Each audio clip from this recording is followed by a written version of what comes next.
Hello guys, welcome to our YouTube channel.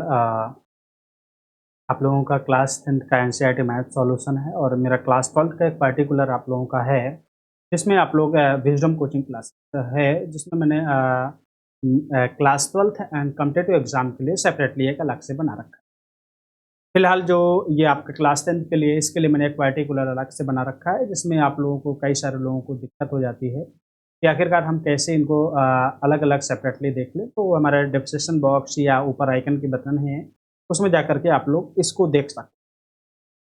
जैसा कि भाई देखिए, हमने लास्ट वीडियो में एक चीज़ बहुत अच्छी तरीके से पढ़ रखी थी, वह थी भाई एक्सरसाइज जो 3.3 था। इस एक्सरसाइज में यानी इस चैप्टर के अंतर्गत हम लोगों ने पढ़ा था क्वेश्चन नंबर जो आप लोगों का था लगभग हाँ जी, सेकंड नंबर के क्वेश्चन में मैंने लगभग सॉरी थर्ड नंबर के क्वेश्चन को मैंने इसमें दो क्वेश्चन मैंने क्या कर दिए थे, इसके कंप्लीट कर दिए थे। कितने क्वेश्चन कंप्लीट कर दिए थे भैया? दो क्वेश्चन मैंने इसके क्या कर दिए थे, कंप्लीट कर दिए। अब इसके बाद जो मेरे पास शेष बचे हुए हैं तीसरा, चौथा, पांचवा और छठवां, ये मेरे पास यहाँ पर चार क्वेश्चन आते हैं। इन क्वेश्चनों को हम लोग यहाँ पर पार्ट बाय पार्ट क्या करेंगे, सॉल्व करेंगे। तो देखिए भाई, बहुत ईजी तरीके से सॉल्व करेंगे। आप लोगों को बिल्कुल भी घबराने की ज़रूरत नहीं है और बिल्कुल भी टेंशन नहीं लेना है। बहुत ईजी और बहुत सिंपल तरीके से हम इसको सॉल्व करेंगे। देखिए भाई, कह रहा है कि एक क्रिकेट टीम के कोच ने 7 बल्ले और 6 गेंदें 3800 रुपये में खरीदी। बाद में उसने 3 बल्ले और 5 गेंदें 1750 में खरीदी। प्रत्येक बल्ले और प्रत्येक गेंद का मूल्य ज्ञात कीजिए। तो भैया कह रहा है सेपरेटली अलग अलग मेरे पास कह रहा है कि प्रत्येक गेंद और प्रत्येक बाल की मुझे बल्ले का क्या चाहिए, मूल चाहिए, अलग अलग चाहिए। तो मैं इसको निकाल देता हूँ, बहुत इजी तरीके से निकालूंगा। देखिए भाई, इसमें कह रहा है कि तो चलिए, अच्छा बात है, अच्छी बात है। यहाँ पर मैं मान लेता हूँ, यहाँ पर थोड़ा सा क्या कर लेता हूँ, माना एक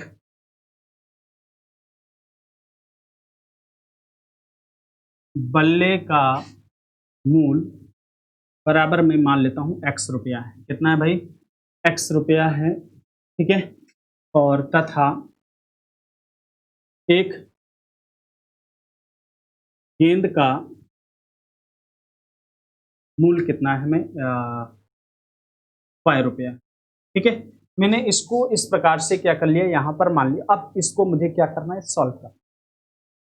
तो अब यहाँ पर अगर मैं कॉमन से एक बात करूँ यार, मार्केट गए हम, अगर मुझे 1 रुपए का, अगर 1 रुपए का या 2 रुपए के मुझे एक कोई भी चीज़ मिलती है एक्स वाई जेड, जैसे सपोज ये मेरा मार्कर है, इस मार्कर की कीमत मार्केट में आपको 10 रुपए की मिली। ओके, फॉर एग्जाम्पल यह ले रहा हूँ, आपको 10 रुपए की मिली। अगर कहते हैं इसी प्रकार की आपको 5 मार्कर और चाहिए, तो आप क्या करोगे, 10 में से 5 का मल्टीप्लाई कर दो। एक कॉमन सी बात है, एक छोटा सा इसमें है। यहाँ पे कह रहा है माना एक बल्ले का मूल्य कितना है, एक्स रुपया मैंने यहाँ पर ले रखा है, ठीक है। जब एक्स रुपया ले रखा है तो उसने कह रहा है कि 7 बल्लों का मूल, क्या कह रहा है भाई, 7 बल्ले और 6 गेंदों का मूल।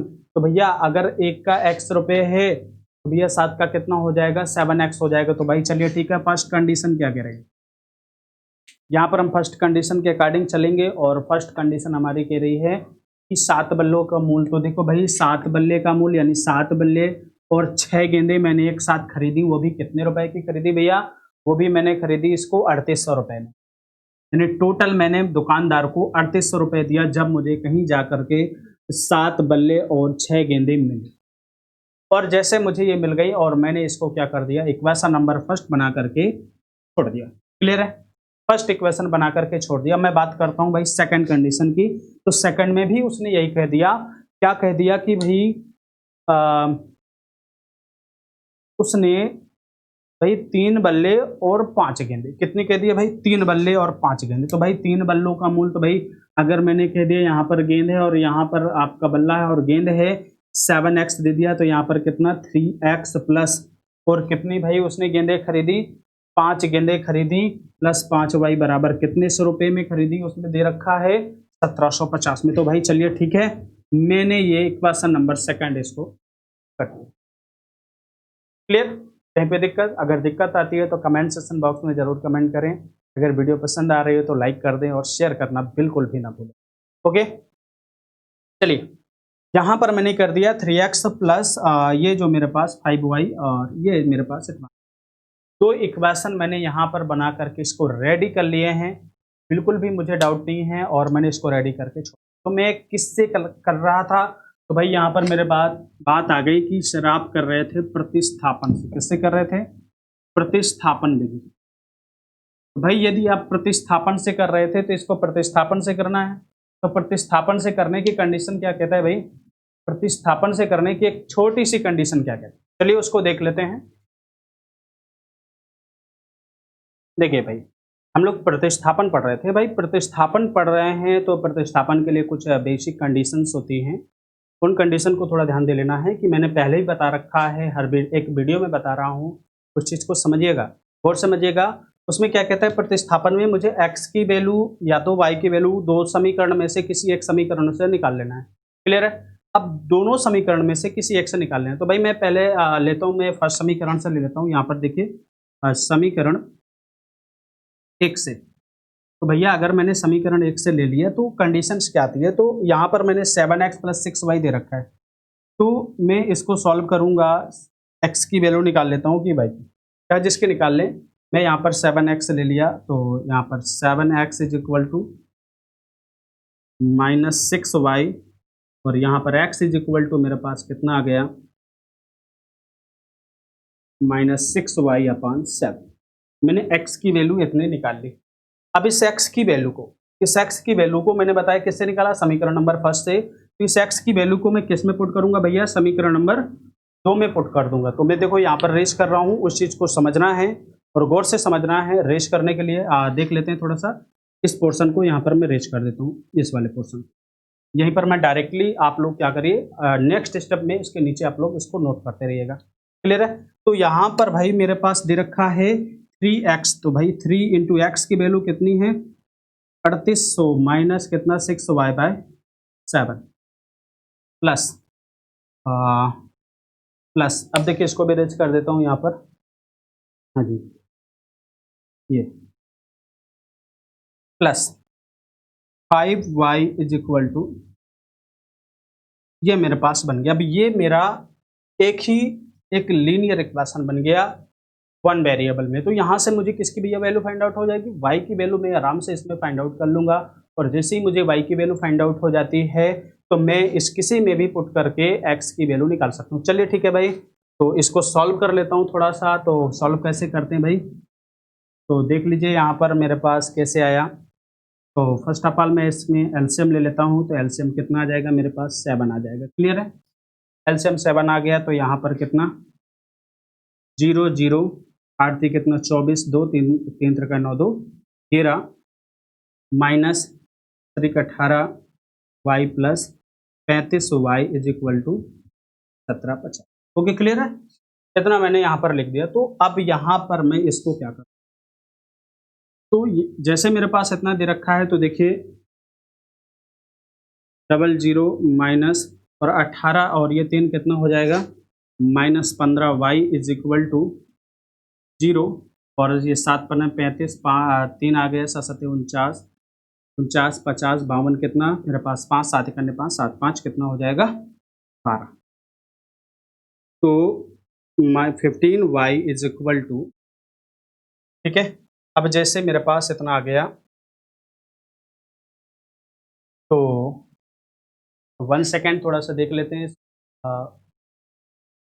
अच्छा चलिए यहाँ पर थोड़ा सा देख लेते हैं। यहाँ पर मेरे पास कितना आ जाएगा, यहाँ पर आ जाएगा 7 पन्ना 35y। अब जैसे मेरे पास इतना आ गया तो माइनस करेंगे तो कितना बचेगा मेरे पास यहाँ पर, देखिए इसको मैं सॉल्व कर लेता हूँ। ईजीबी पे प्लस का मेरे पास बचेगा और से देख लेते हैं। अब 35 में 18 मेरे पास क्या हो जाएगा, चला जाएगा तो 7 और 1 ओके 17y। तो यहाँ पर मेरे पास 17y is equal to 12 250 minus 13 400 मेरे पास आ गया। तो 17y is equal to minus जैसे ही करते हैं तो यहाँ पर जैसे ही माइनस कर देते हैं तो 0 आ जाएगा, 055 आ जाएगा। और यहाँ पर जैसे मेरे पास 12 में से और ये 4 जाएगा तो कितना बचेगा 8 बचेगा और यहाँ पर मेरे पास इतना आ जाएगा 17 पना 85, कितना 50। वाई की वैल्यू कितनी निकल आई मेरे पास यहाँ पर भैया 50 निकल आई। किसकी भैया? वाई की वैल्यू मैंने कितनी फाइंड आउट कर ली? 50 मैंने वाई की वैल्यू निकाल ली। अब जैसे ही मैंने 50 वाई की वैल्यू निकाल ली तो अब इस वाई की वैल्यू को किसी एक में, समीकरण नंबर 1 में रख देता हूँ।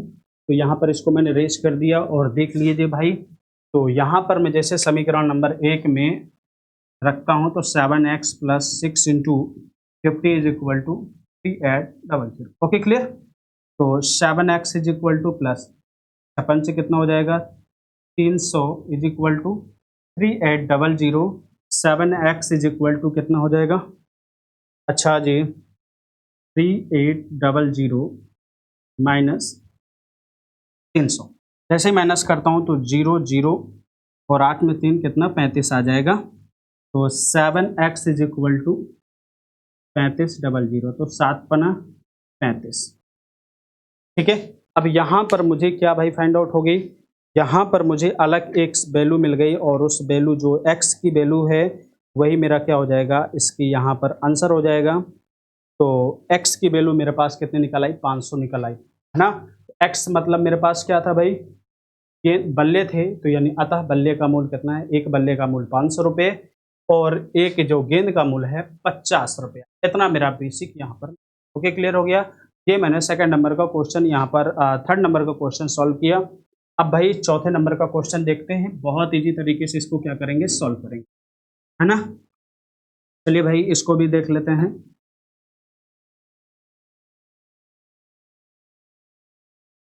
अब देखिए भाई, जो अगला क्वेश्चन है बहुत इजी तरीके से क्या कह रहा है भाई, एक नगर में टैक्सी के भाड़े में एक नियत भाड़े के अतिरिक्त चली गई दूरी पर भाड़ा सम्मिलित किया जाता है। 10 किलोमीटर दूरी के लिए भाड़ा 105 रुपया, 15 किलोमीटर दूरी के लिए 155 रुपया नियत भाड़ा तथा प्रति किलोमीटर भाड़ा क्या है? एक व्यक्ति को 25 किलोमीटर यात्रा करने के लिए कितना भाड़ा देना होगा? तो भाई एक चीज देख लेते हैं, यहाँ पर ये कॉन्सेप्चुअल क्वेश्चन है, थोड़ा ध्यान दीजिएगा। अब जैसे सपोज मैं बात करता हूँ, मेरा घर है, ओके। अब मेरे घर से अगर मुझे किसी टेम्पल या मंदिर कहीं पे भी जाना है, वहाँ तक जाने के लिए एक एरिया मैंने डिवाइड कर लिया है। जैसे सपोज मैंने अपना एक डिस्ट्रिक्ट अपना बांदा ले लिया और कह दिया कि भाई यहाँ से मुझे बांदा तक के लिए कुछ नियत भाड़ा x रुपया ले लेते हैं। तो जो फिक्स चार्ज होगा, तो माना नियत जो भाड़ा है वो कितना है, x रुपया है। ध्यान दीजिएगा, फिक्स चार्ज जिसे बोलते हैं हम लोग कि भैया आप लोग या तो अपने घर से 10 कदम जाइए तो भी आपको x रुपये लगेगा, अगर आप यहाँ से यहाँ तक जाते हैं तो यानी एक फिक्स चार्ज, यानी एक एरिया का नियत भाड़ा इतना है। और अगर इससे एक्स्ट्रा जाते हैं तो पर किलोमीटर के हिसाब से आपका भाड़ा क्या होगा, इंक्रीज होगा। तो इसमें मान लेते हैं और इसमें कह रहा है अतिरिक्त चली गई दूरी पर भाड़ा सम्मिलित किया गया है, तो ठीक है, तथा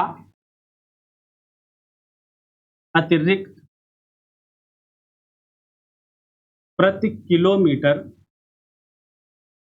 भाड़ा कितना मैंने मान लिया y रुपया है। क्लियर हो गया। अब भाई अगर मुझे कहीं पे भी जाना है, फिक्स चार्ज प्लस जितने किलोमीटर मैं एक्स्ट्रा जाता हूँ उसको मैं ऐड कर दूंगा। तो इसमें पहली कंडीशन पे मेरे पास कह रहा है कि तो 10 किलोमीटर दूरी के लिए भाड़ा कितना है 150 रुपये, 15 किलोमीटर दूरी के लिए भाड़ा कितना है 155 रुपया।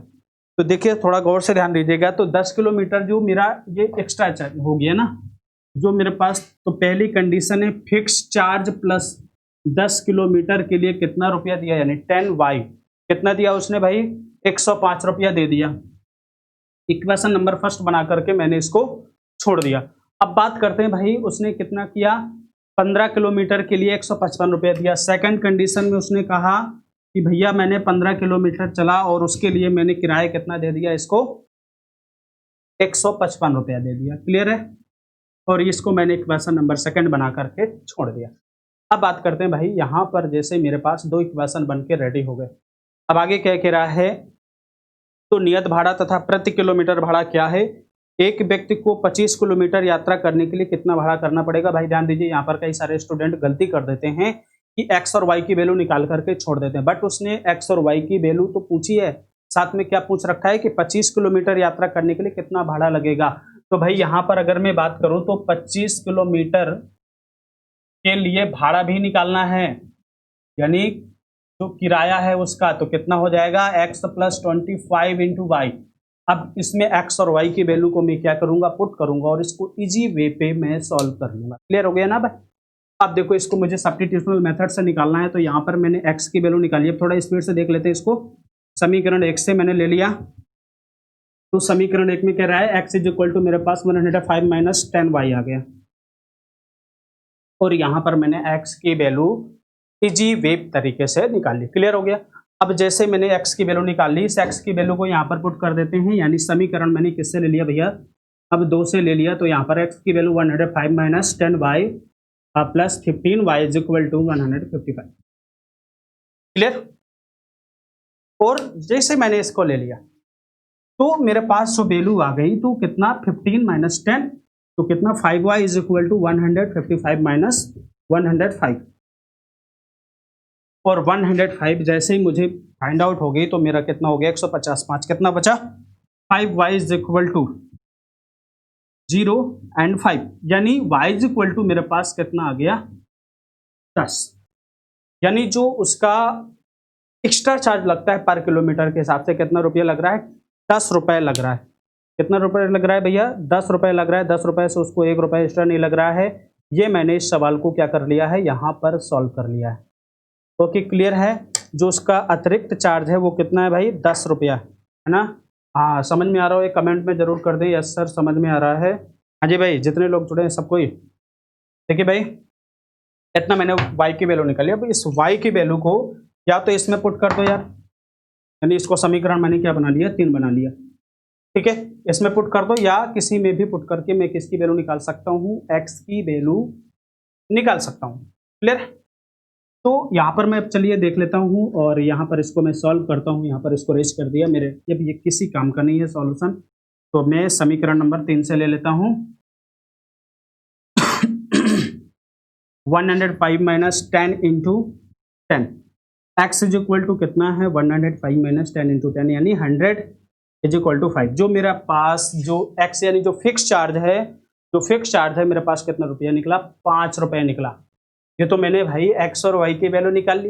अब बात किसकी करता है, ये बात कर रहा है कि वो 25 किलोमीटर जाने के लिए उसको कितना किराया देना पड़ेगा। तो चलिए देख लेते हैं भाई।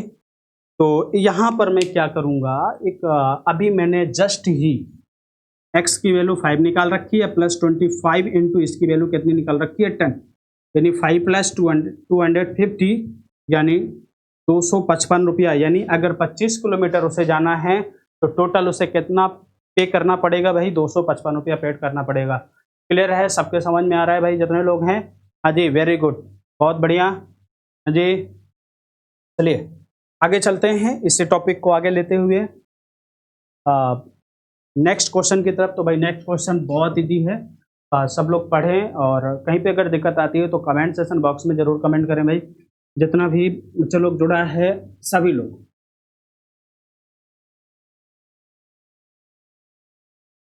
चलिए मैंने बोर्ड को क्या कर रखा है, रेज कर रखा है।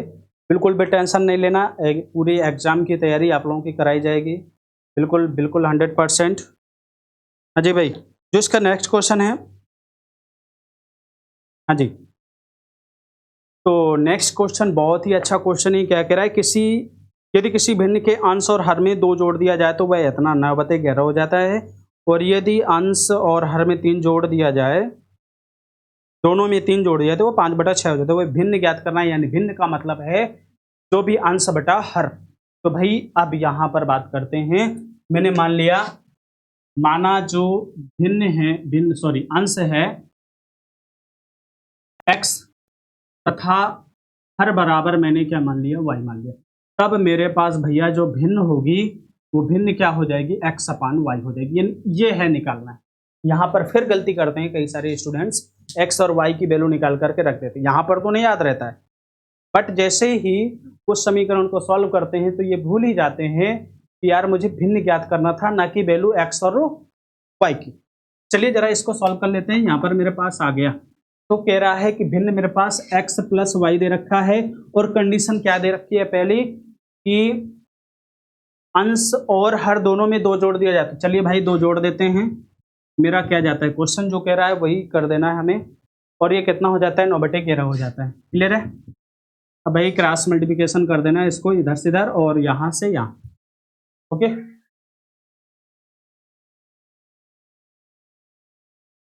अब देखिए यहाँ पर हमें क्या करना है, क्रॉस मल्टीप्लिकेशन करना। और जैसे भाई क्रॉस मल्टीप्लिकेशन करते हैं 11x plus 11×22 9y is plus 9×18, मैंने इतना यहाँ पर करके छोड़ दिया।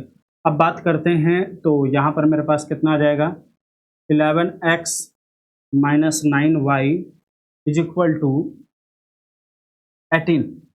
तो जैसे ये 12 जाएगा तो -4 आ जाएगा। तो अब यहाँ पर जैसे ही 4 आ जाएगा तो मैं यहाँ पर किसकी वैल्यू निकाल लेता हूँ, y की वैल्यू निकाल लेता हूँ। क्लियर है। तो डायरेक्टली मैं यहाँ से y की वैल्यू निकाल लेता हूँ, यानी 9y is equal to 11x plus कितना हो जाएगा 4, यानी मेरे पास बना y is equal to 11x plus 4/9। ये मैंने किसकी वैल्यू निकाल ली, y की वैल्यू यहाँ पर निकाल ली। और ये मेरा क्या हो गया, y की वैल्यू निकल आई 11x। अच्छा, y की वैल्यू जैसे निकली। अब सेकंड कंडीशन क्या कह रहा है भाई, सेकंड कंडीशन कह रहा है कि यदि अंश और हर दोनों में 3 जोड़ दिया जाए। कितना जोड़ दिया जाए भाई, 3 जोड़ दिया जाता है तो अंश और हर में। तो इसी कंडीशन के लिए मैंने y की वैल्यू निकाल ली अंश तथा हर में। तो x/y मेरे पास अंश हो गया, हर और अंश में 3 जोड़ दिया जाता है। तो यह मेरा कितना हो जाता है भैया, क्या हो जाता है 5/6 हो जाता है। अब यहाँ पर मैंने क्या कर दिया, इसका क्रॉस मल्टीप्लाई कर दिया तो कितना आ गया, 6x प्लस 36 का कितना 18 आ जाएगा और 5y प्लस 5 15 आ जाएगा। तो यहाँ पर मेरे पास 6x और प्लस 5y और कितना प्लस का कितना हो जाएगा 3 इज इक्वल टू 0। अब जैसे मेरे पास इतना बना और जैसे ये मेरे पास इतना बन गया 6x माइनस 5y, ये मेरे पास कितना आ जाएगा -5y प्लस 3। अब जैसे इतना आ गया तो अब यहाँ पर मुझे करना क्या है, कुछ नहीं करना। जो y की वैल्यू निकाल रखी है 11x प्लस 4y/9 यहाँ पर पुट कर देना। तो मैं चलिए इसको रेज कर देता हूँ। मेरे पास ये एक्स्ट्रा पार्ट हो गया था, आप लोग इसको सॉल्व कर लिए होंगे, यानी आपने अपनी नोट्स बुक में इसको क्या कर लिया होगा, कंप्लीट कर लिया होगा। बहुत अच्छा है, देखिए चलते हैं और बहुत ईजी है, कोई दिक्कत नहीं है। आप लोग इसको अच्छी प्रकार से क्या कर सकते हो, मैनेज कर सकते हो। Okay, very good. तो देखिए मैं यहाँ पर लिख लेता हूँ भाई 6x, तो यहाँ पर 6x माइनस 5 इंटू वाई की value 11x plus 4/9 plus 3 is equal to मेरे पास कितना हो गया 0 हो गया। और जैसे मैं इसका एलसीएम लेता हूँ तो 9 आ जाता है, तो पूरे सब में लेता हूँ ना भाई एलसीएम, है ना। और इज इक्वल टू मैं 0 लिख लेता हूँ, कोई दिक्कत नहीं है। तो न छक्का कितना हो जाएगा 54x माइनस 11×55 और 55x और माइनस का 500 को 20 और प्लस 9 27। अब इतना मेरे पास आ गया। तो यहाँ पर तो 54 1 55 माइनस का कितना हो गया x और यहाँ पर कितना बचा माइनस का 7 इज इक्वल टू 0। मल्टीप्लाई करेंगे तो this implies x is equal to कितना आ गया 7। तो यहाँ पर जो मुझे x की वैल्यू मिली वो कितनी मिल गई, 7 मिल गई। मुझे इससे कोई मतलब नहीं है, ये पहले बता रखा था, मुझे x और y से कोई मतलब नहीं। मुझे क्या चाहिए भाई, भिन्न चाहिए। अब भिन्न चाहिए, मैंने x की वैल्यू निकाली। इस x की वैल्यू को यहाँ पर जरा पुट करके देखते हैं। तो y is equal to x की वैल्यू 7 है, तो 11 इंटू 7 प्लस 4/9 तो कितना 11 से 77 और 77 4 कितना हो जाएगा 81/9। 9 9 81, कितना y की वैल्यू कितनी निकल आई 9 निकल आई। और मैंने x की वैल्यू निकाल ली और y की वैल्यू निकाल ली, बट मुझे ये नहीं चाहिए था। चाहिए क्या था, भिन्न ज्ञात करिए। तो जरा गौर से देखें यहाँ पर यार, भिन्न कितना दे रखा है x/y। तो x/y आता भिन्न कितनी, यहाँ पर हम लोग लिखेंगे। अब ऐसा नहीं कि जैसे मैं लगा रहा हूँ वैसे नहीं लगाना, आपको लिखना है, पर्टिकुलर लिखना है कि अतः x/y, अतः जो मेरे पास भिन्न हो जाएगी, जो भिन्न बराबर है तो वो कितनी हो जाएगी x/y यानी 7/9। यही मेरा क्या हो जाएगा, इसका आंसर हो जाएगा। क्लियर है भाई, अजय। अब इसका एक लास्ट क्वेश्चन बचा और बहुत ही मज़ेदार, बहुत ही अच्छा क्वेश्चन है, आप लोगों को पसंद आएगा और 100% मज़ा आ जाएगा इस क्वेश्चन में। और ये क्वेश्चन आपका 3.3 का लास्ट क्वेश्चन है। Then after that we will discussion about the exercise 3.4 and the elimination method, यानी आपका विलोपन विधि। Okay, clear? अच्छा, अब यहाँ पर देखते हैं 5 वर्ष बाद। अब देखिए यहाँ पर थोड़ा सा एज रिलेटेड प्रॉब्लम आ गई, तो भाई एज से आप लोग कॉमन सी बात समझिए कि अगर एज की बात आती है कहीं भी, तो आप अपने ऊपर डिपेंड कर लीजिएगा। सपोज मैं बात करता हूँ, आप लोग पिछली वीडियो में भी इस चीज़ को पढ़े होंगे, मैंने बता रखा है। जैसे मैंने सपोज आप लोगों से कह दिया, क्या कह दिया भाई, यार मेरी एज इस समय जैसे सपोज है 50 साल है ना। अगर मैं आपसे पूछूं यार भैया आज से 5 साल पहले मैं कितना रहा हूँगा, 5 साल पहले की बात कर रहा हूँ, यानी सिंपल से आपके मुंह से क्वेश्चन निकलेगा सर आप कम से कम 45 साल के रहे होंगे।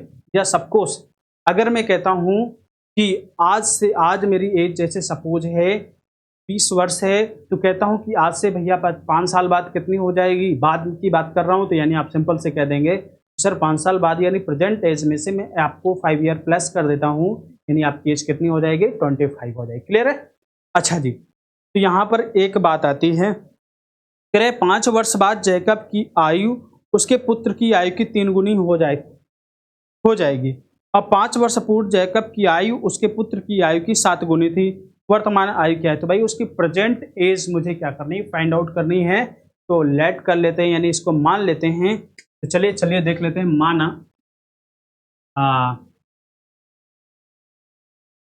5 उसके पुत्र की, मान लेते हैं, माना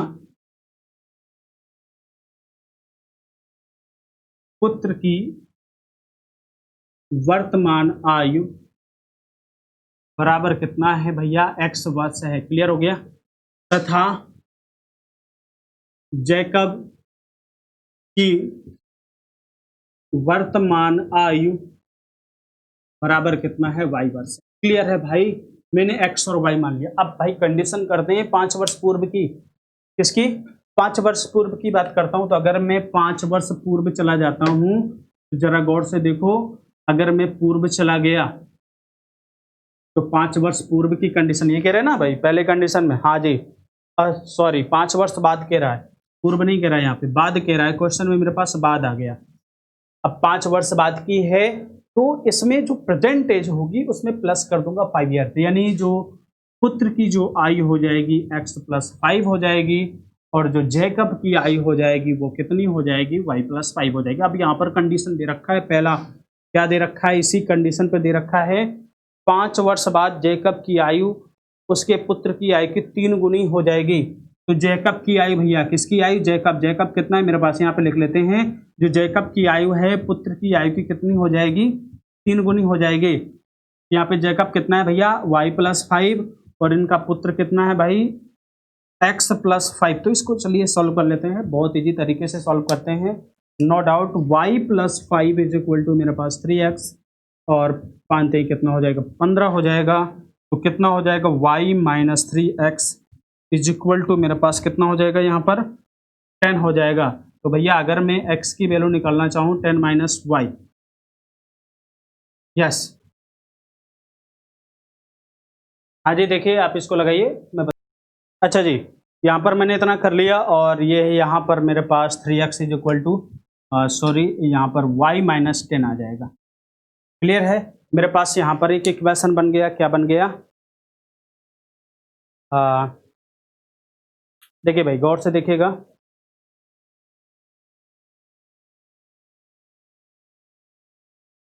तो y - 3x और मेरे पास इतना बन गया। और यहाँ पर मैं अगर x की वैल्यू निकालना चाहूँ, तो y - 10 बाई कितना हो जाएगा भाई, 3 हो जाएगा। मुझे x की वैल्यू यहाँ पर फाइंड आउट हो गई।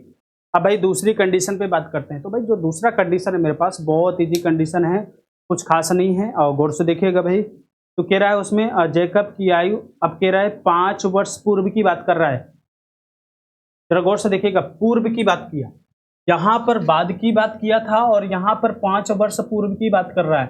तो भैया जब 5 वर्ष पूर्व की बात कर रहा है, तो जो पुत्र हो जाएगा x - 5 हो जाएगा, और जो मेरे पास भैया जैकब हो जाएगा वो कितना हो जाएगा, y - 5। क्लियर है?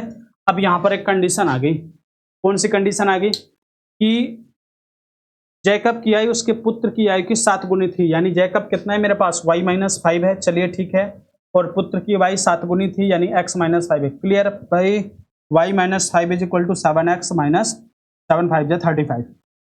ओके, y माइनस यहाँ पर y माइनस और कितना 7x प्लस और यहाँ पर कितना हो जाएगा 30 इज इक्वल टू 0। ये मेरे पास इक्वेशन नंबर सेकंड बन गया और ये मेरे पास इक्वेशन नंबर क्या था भाई, यहाँ पर फर्स्ट था। अब यहाँ पर मैंने ऑलरेडी x की वैल्यू निकाल रखी है, और जब भैया मैंने वैल्यू निकाल रखी है तो मैं किस में पुट कर दूंगा भाई, x की वैल्यू जैसे मैंने निकाल रखी है तो यहाँ पर देख लेते हैं, इस यहाँ पर मैं x की वैल्यू क्या कर देता हूँ, पुट कर देता हूँ, तो मुझे किसकी वैल्यू फाइंड आउट हो जाएगी, y की वैल्यू बहुत ईजी तरीके से फाइंड आउट हो जाएगी। क्लियर है, तो चलिए मैं इसको यहाँ पर रीच कर देता हूँ, ये मेरे पास इसका पार्ट है। ओके, तो यहाँ पर y माइनस 7x की वैल्यू कितनी है, y minus 10/3 plus 30 is equal to 0। तो y, अब इसको एलसीएम ले लेता हूँ यार, क्या फालतू में एलसीएम ले लिया, 3y minus 7y minus minus plus 70 और प्लस कितना हो जाएगा 3 3 90 इज इक्वल टू 0। तो यहाँ पर ये कितना बचा माइनस 5y और ये कितना हो जाएगा यहाँ पर कितना हो जाएगा यहाँ पर प्लस 160 बराबर कितना हो जाएगा 0। तो यहाँ पर मेरे पास कितना बचा, गौर से देख लेते हैं भाई। हाँ जी, यहाँ पर देख लेते हैं, जैसे मेरे पास इतना आ गया, कुछ भी नहीं करना है। यहाँ पर मेरे पास 7 में यहाँ पर कितना 4 हो जाएगा, कितना 160। This implies 4 y is equal to 160 आ जाएगा, माइनस माइनस कैंसिल, 4 4 जा 60, y इज इक्वल टू कितना आ जाएगा 40 आ जाएगा। यानी y किसकी वैल्यू भाई, जेकब की वर्तमान y कितनी आ गई 40 आ गई। अब इस y की वैल्यू को मैं यहाँ पर जरा पुट करके देख लेता हूँ, और y की वैल्यू को जैसे ही पुट करता हूँ तो मुझे किसकी वैल्यू आ जाएगी, x की वैल्यू फाइंड आउट हो जाएगी। तो चलिए यहाँ पर, चलिए मेरे पास स्पेस किधर है, चलिए यहाँ पर मैं इसको सॉल्व कर लेता हूँ, कोई दिक्कत नहीं। यहाँ पर मेरे पास स्पेस बहुत अच्छा है। x इज इक्वल टू कितना, y की वैल्यू कितनी 40 माइनस 10/3 तो कितना x इज इक्वल टू 30/3 यानी 3 10 जा 30 यानी x इज इक्वल टू 10। अच्छा, यानी यहाँ पर मेरे पास अब यहाँ पर लैंग्वेज क्या लिखनी है, जरा गौर से ध्यान दीजिएगा। अतः पुत्र की जो वर्तमान आयु होगी कितनी होगी 10 वर्ष होगी, और जो जैकब की वर्तमान आयु कितनी होगी 40 वर्ष होगी। क्लियर हो गया, कहीं पे कंफ्यूजन हो कमेंट सेक्शन बॉक्स में ज़रूर कमेंट करिएगा। और आज से मेरा ये 3.3 चैप्टर है ये आपका फिनिश हो गया। अब हम डिस्कशन करने वाले हैं अगले 3.4 एक्सरसाइज का, एलिमिनेशन यानी आपका विलोपन विधि, जो कि बहुत इजी होता है। और आपके एग्जाम में आपका ये ध्यान दे लीजिएगा, प्रतिस्थापन विधि जो मैंने एक तीसरी बताई थी, वज्र गुणनखंड विधि, ये दो इंपॉर्टेंट है। एक क्वेश्चन हर साल एक एग्जाम में आता है कि भाई दोनों में से कोई दे देता है कि पर्टिकुलर करने के लिए कि भैया आपको इसको प्रतिस्थापन विधि से करना है कि वज्र गुणनखंड से। लास्ट ईयर जो आपका क्वेश्चन हुआ था उसमें आपका वज्र गुणनखंड विधि से हुआ था। अब जो प्रेजेंट टाइम में जहाँ तक कि मेरा सेंस है कि आपका ये प्रतिस्थापन विधि आएगा, इसलिए इसको बहुत अच्छी तरीके से आप लोगों को लगाना है। और कहीं पे दिक्कत आती है तो मुझे कमेंट सेक्शन में कमेंट करके जरूर बताएं। तो देखिए गाइस, मिलते हैं कल के दिन नेक्स्ट वीडियो में कुछ नया लेकर के, तब तक के लिए bye bye, thank you for watching.